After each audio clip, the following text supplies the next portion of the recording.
We are going to be engaging in a project. It's going to be our last project that we do this trimester. And it will be using ballpoint pen, which is what we spent last week learning how to draw with. And it is a project that I have done normally in drawing 3. But it is something that I've discovered works really well for both drawing 2 and 3 with like the distance and the hybrid learning. And I've always called the drawing Kill the Pen because you are going to work with your pen or pens until it feels like they should run out of ink. So the drawing of the platypus on the screen right now was done using a regular blue ballpoint pen. So you can kind of see we're thoroughly exploring the idea of value with this pen. So our ballpoint pen project, you may use whatever color pen or whatever color combination of pen works for your idea. You have, just your plain black pen that was included in the kit. You also have that multicolored click pen. You are welcome to use any other pen that you own, right, in any other color. You can use whatever shading technique you prefer and find most successful for you, or a combination of shading techniques, right? As you can see from the example here on the screen, this is just red and blue pen, and it's kind of a combination of hatching, cross hatching, and then like some contour hatching in the hair, right, so that it has texture. And there's some smooth shading as well. So you will find that there will need to be kind of a multiple techniques that are used just depending on kind of the texture. You may use any subject matter.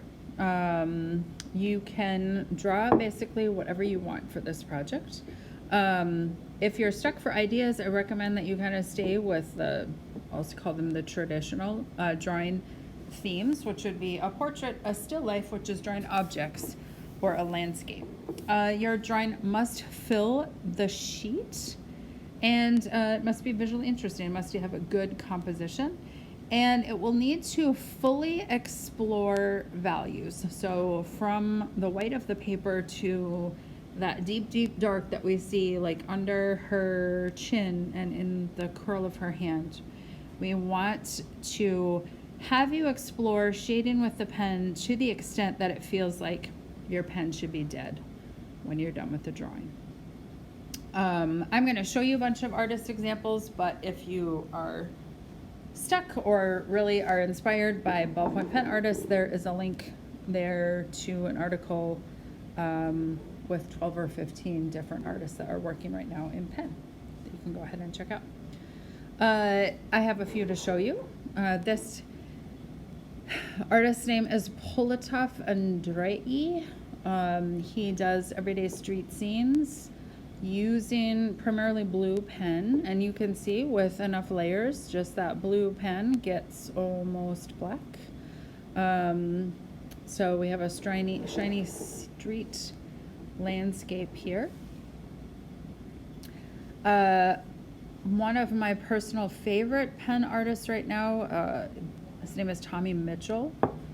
He is working out of a studio in Baltimore right now. He is self-taught. He studied a lot of tattoo artists and was inspired by the way they use ink. And so he started doing these amazing portraits using ballpoint pen. Some of his portraits also use some acrylic paint in the background and for different elements, but you can also see he's using colored pen. The flowers and all of these is done in pen. So he's doing some mixed material work, but primarily is working in ballpoint pen. These are actually quite large. Another favorite of mine, his name is Nick Sanchez. Nick Sanchez lives in New York. He's originally from Mexico, and he is doing unbelievable work in ballpoint pen. And yes, all of these are made using a pen, just regular old pen. Both of the farm animal ones actually are done using like those 4-color click, the kind that have red and blue and green in them.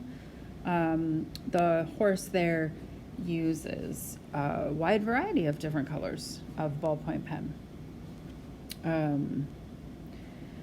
Another one, he lives in the UK. His name was Edward Fairburn. Edward Fairburn, he specializes in working on found paper.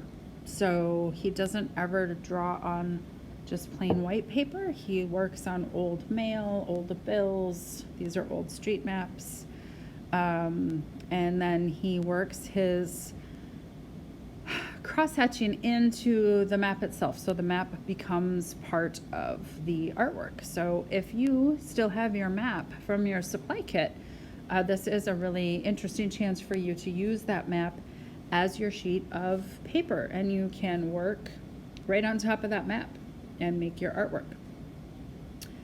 I have some student examples of this project as well, and so you can kind of see once again, or dealing with that really full complex range of value where we have super dark darks, light lights, and everything in between.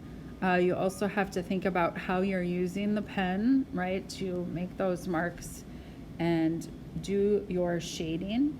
You will need reference photos. So, for instance, the student with the octopus, like she had a reference photo for the octopus and a reference photo for the pirate ship and a reference photo for what do like waves in the ocean look like. The other student's project is a self-portrait, and so she had a picture of herself, photo of skulls, photo of some insects. So you do want to make sure that as you're drawing, that you're not just drawing from your head, but you are using reference photos.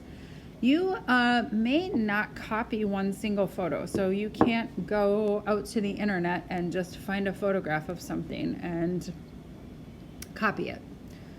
You do have to, unless of course it's a photograph that you took. So maybe you're making a portrait and you're going to use a photograph that you took of someone, or you set up a still life for yourself and you're going to do that in pen, and you work from that single photo. But I don't want you to go to Morguefile and look for a photo and just draw that photo. I want you to kind of compile together multiple sources to create your own unique composition and your own unique idea.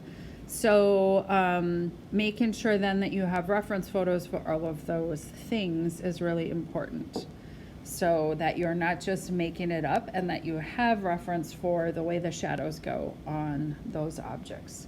So here's the process. You're going to begin today by deciding what you're going to draw and locating any reference photos that you're going to need to look at to make a great drawing. A lot of students find that they like to draw their contour lines kind of lightly in pencil first to plan their composition, to plan the page. And then that gives them the opportunity to be able to fix things if they go kind of wrong. You can also just jump in with ballpoint pen and start that way, right? Just like we did last week when we did the eyes. Remember, I advocated that you draw with one of the lighter colors, your contour line drawing. You can do it that way as well.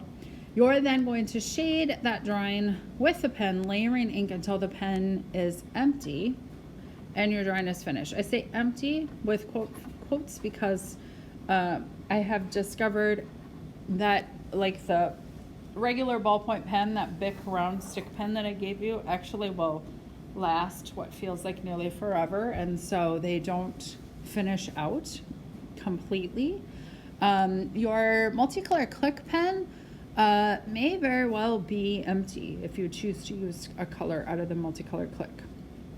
A finished drawing feels dramatic, okay, because we're gonna fully explore as dark as you can get the pen to go and everything in between, and it really fills the paper. There's not a lot of like white empty paper. Like there's not really an empty background in any of these pieces of artwork. So that is what it will take for this project to be done and to be done well. So you're going to work on the drawing until it feels like the pen should be empty. You can use any combination of techniques for shading with a pen, and you can use any color of pen or multiple colors of pen that you have or that I sent home in your kit. You may not use any sort of marker, okay? Just the ballpoint pen. So those dark darks need to come from layering the ink of the pen. This project will be the last project we'll do. We have 2 weeks to work on it. The reason we have 2 weeks to work on it is ballpoint pen is quite time consuming, and I want to make sure that you have enough time to really do a good job on this project. So we do have 10 work hours to work on this piece.